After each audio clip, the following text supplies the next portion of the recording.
There we go. Is that better? Yeah.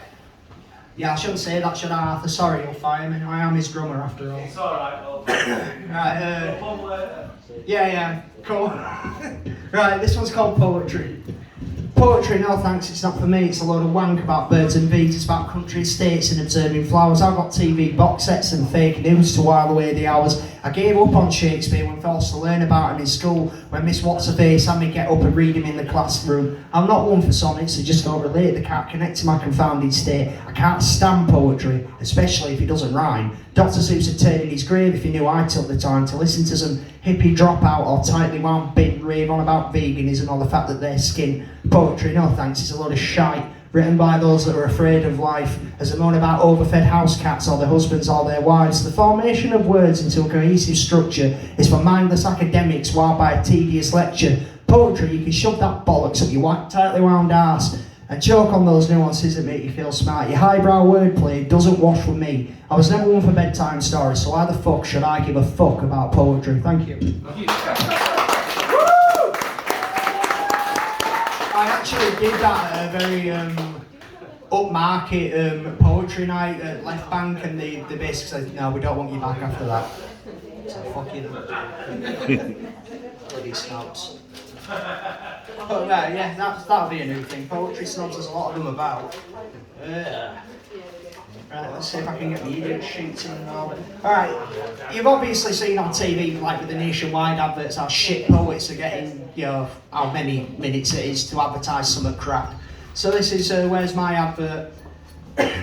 I've sat and listened to political outcries and seen people use poetry to combat their mental health. Emotional admissions and a few funny ones. I've written a couple myself. Spoken word that empowers passion for football and whatever the crap people like. Monologues about reality TV shows and a load of other dismal shite. I've seen beat pros recite cool and clean 15 minutes of my life that I'll never get back. I've sat through slams with clicking fingers hoping to get pissed and black out.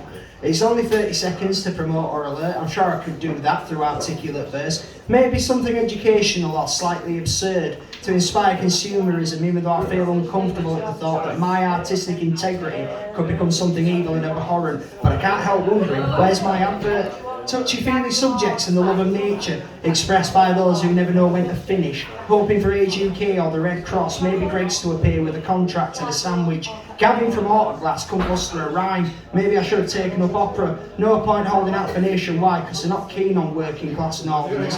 Maybe if I had one sonnet or even just a phrase that I could use many times over and over, it could get me a rotating scene on the TV every hour on the hour. Even though I know that language is meant to pervert with playful enrichment that can sometimes disturb, I could cobble something together that is slightly demeaning to keep people purchasing what they don't need so I can be on the small screen. Maybe give practical advice, a haiku about conditions and terms. I'm getting sick of waiting. Where the fuck is my advert? Cheers. It'll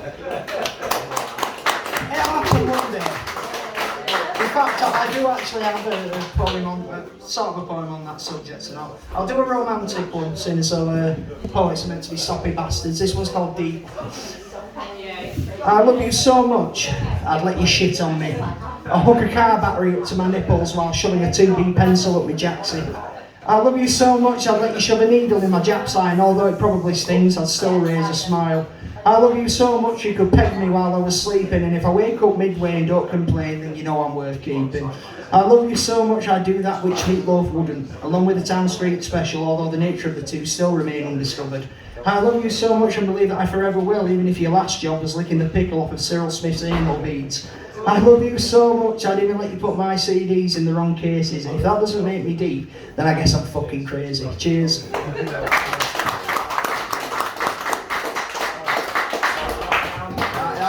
wrote this one after I've got the glamorous profession of being a warehouse operative for 40 hours of my life a week, and I took a day off stupidly, and then I had to sit a back to work interview, and that's what this is about. This is called The Day I Took Off Work, if I can remember it.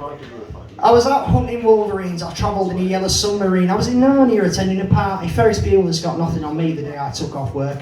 I won the lottery several times in a row, bought a motorboat and a stately home, invested in Marmite and Toblerone for some strange reason, Placed a bet and then lost it all the day I took off work. I saved the world from an alien invasion, then discovered the key to matching socks. I managed to cure all of my trepidations, and then I found Madeleine McCann in a jack-in-the-box the day I took off work.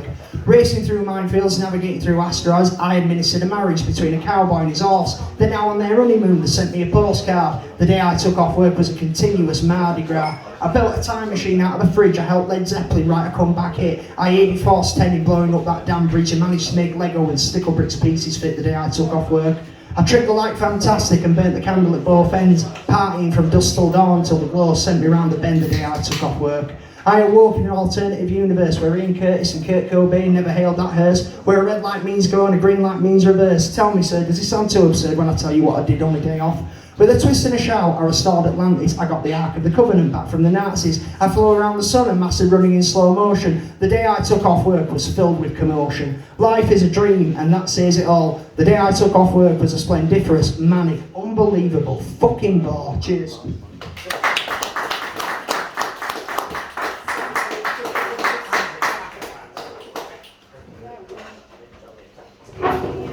Let's see. No, I'll save that one for later. Actually, I'll do another one from memory. This is a one I wrote about crisps. This one's Space Raiders.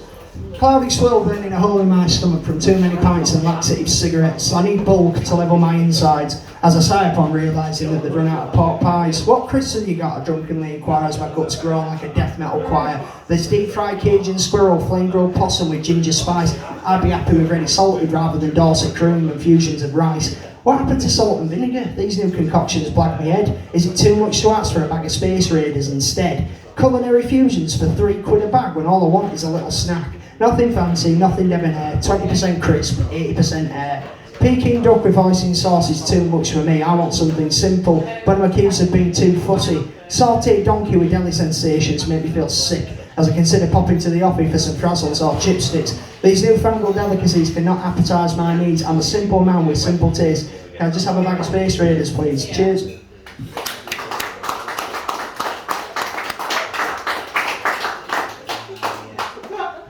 I can find it. Just tell me when you want me to fuck off and you can get some professionals up. You would have thought I'd prepared, but I don't. Right, let's say about job interviews. This is called temporary position. A walking, talking hairpiece asked me where I want to be in 5 years with his Primark suit and fetish for targets. Would I be interested in a supervisor position? Thanks, but no thanks. I don't fancy being a babysitter. I can't climb up the ladder because I have a thing about heights. I just want to get paid and get drunk because that's how I like to spend my nights. I'm not interested in teamwork because I'm here for myself. I'll stay before the rock sets in because working is a threat to my health. I work at my own pace and go for a wank in the bogs. I'm easily bored and I'm always pissed off. Don't ask me to do overtime because I don't want to be here in the first place. I'll do what I can until I'm comfortably replaced by some hipster student who thinks everything's a laugh. There's nothing fun sweating for 12 hours, you useless twat. I'm your worst enemy on paper seems exact. So act nicely and then slag you off behind your back. I'm asked to give an example on superior customer service. It must have been when I phoned in sick and had a marathon of acid flashbacks. He asked me why I'm the best person for the applied job, because I fucking showed up, you stupid sod. Am I analytical? Can I work under pressure? I can barely get out of bed, let alone think of a decent answer. To your double-handed query that you asked with smug eloquence, if I could earn a living picking my ass, then I'd certainly take the chance. You want me to describe myself and be specific, but I'm just another burnout, you pretentious prick. You need to know why I'm in the job market, because I need the money to settle my locals tab. You asked me what I'm looking for, as if I'm Bono from U2. I obviously haven't found it yet, so that's why I'm talking to you. I'm not here for the long run, my objective is short. No sweat off my ass if I'm selected or not. I'm just another stand-in, another job-seeking orphan. Life is a temporary position, and we're always here to go. Thank you.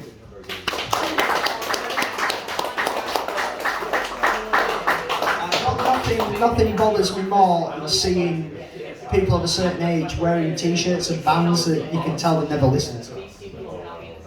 You always get some smug idiot with a Ramones t-shirt on who looks like he's fucking 11 years old. Anyway, this is for them. This is called merchandise. Rolling Stones tour, dated 1978, worn with an ambivalence that makes me want to gip. I doubt you up there, you bear got any pubic hair. You wear the colours that signify another that have taken the time to listen to the chimes of the restless hearts that struggle to start. that lost themselves on sex, drugs and sausage rolls. Trend shouldn't be an ambition, you posing arsehole. Find the flag, distracted by the only hit of a band that you basically think is shit, as you wait to be recognised by those that realise true music is a way of life and not a market strategised for liable stillborns that live on one fucking song that Capital FM play over and over again. I hate to be blunt, but you're a fucking cunt with your hipster agenda that holds no closure. I don't think you're cool and I don't think you're hip. You're about as interesting as a urinary drip. Take the time and listen to the band that you advertise with your immature, idealistic stance. If not, get back in the shopping centre, keep your pulse on the fashion line, get back with the rest of the sheep and perish with the merchandise. Cheers.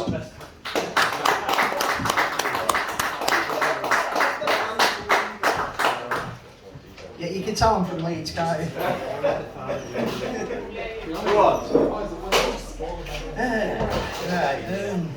Speaking of Leeds, I wrote this about a local Leeds poet who refers to Yorkshire as God's country. It's not the brightest man ever. Anyone who considers this God's country has got something wrong with them, if you ask me. And I can't even fucking find it. There we go.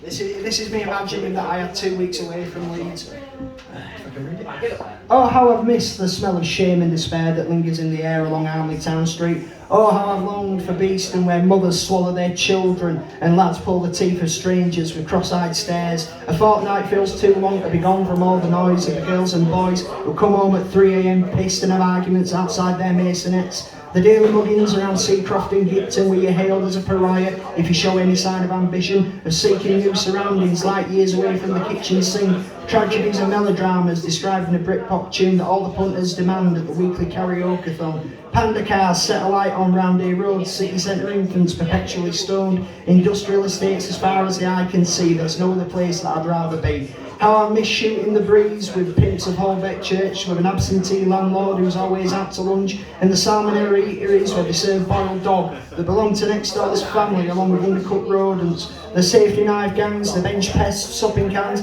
It might sound ugly, but nothing beats God's country. Cheers.